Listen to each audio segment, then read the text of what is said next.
Hey Cal Bears, with the end of daylight savings, we hope you're catching up on some much-needed sleep after those late nights studying. This week at Cal, Haas undergraduates will no longer be facing curved classes. Occupy Oakland protests shut down the Port of Oakland and gain nationwide recognition.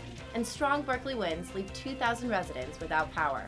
We've got the latest news on everything Berkeley. I'm Mia Sin. And I'm Alexis Block. The Berkeley Beat starts now. Occupy protesters called for a Bay Area-wide walkout as part of the Occupy Oakland rally. An estimated crowd of near 7,000 gathered in downtown Oakland, where they effectively shut down banks and the Port of Oakland. What started as a peaceful demonstration, teach-in, and march took on a different tone shortly after midnight, when some protesters started fires and threw rocks at police.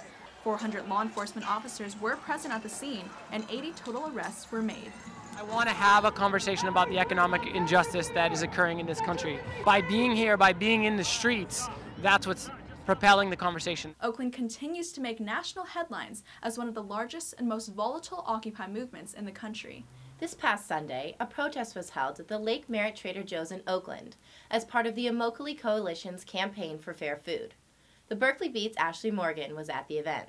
You wouldn't think tomatoes could spark controversy, but we're here at the Lake Merritt Trader Joe's where they've done just that. The campaign for fair food demonstration started with a march from the Oakland Marriott Convention Center to the store. Led by the Coalition of Immokalee Workers, a group that represents the farm workers that harvest Trader Joe's tomatoes in Florida. Slavery, this is still happening in the fields. It's not right.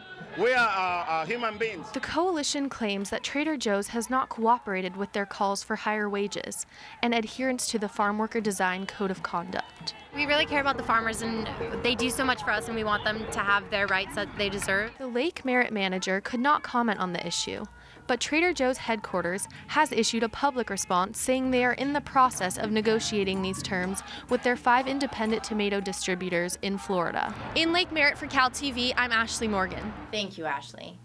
On Tuesday, Berkeley experienced winds as strong as 46 miles per hour, thought to have caused the power outage that left 2,000 Berkeley residents in the dark. Neighborhoods in southeast Berkeley and North Oakland were affected shortly after the time a red flag fire warning was made in effect due to the strong winds.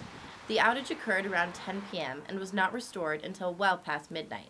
Many Cal student residents were affected, who, in the middle of midterm season, were forced to study by candlelight and flashlights. Last week, the Haas School of Business announced that they would no longer be grading their undergraduate classes on a curve. This new system abolishes the previous set guideline that created a forced distribution of grades per class. Student leadership approached Haas advocating for this change because they wanted a consistent grading policy across all courses, giving incentive for students to come to class prepared. This new policy is intended to relieve some stress from the competitive nature of curved classes and also to encourage non-business majors to pursue classes in Haas as well. And now it's time for our favorite weekly segment, Pick of the Week. If you're in the mood for cookies and ice cream, look no further than Cream on Telegraph Avenue. They feature their signature ice cream sandwiches made from an array of unique flavors and cookies that are made daily from scratch. For $2, it's a sure bargain on a college student's budget. They are open 7 days a week from noon until midnight and until 11 p.m. on Sundays. The convenient late hours make it a great place to go with friends as a late-night study treat. That's all we have for today. Be sure to join us next week for another episode of The Berkeley Beat. And keep watching Cal TV all week long.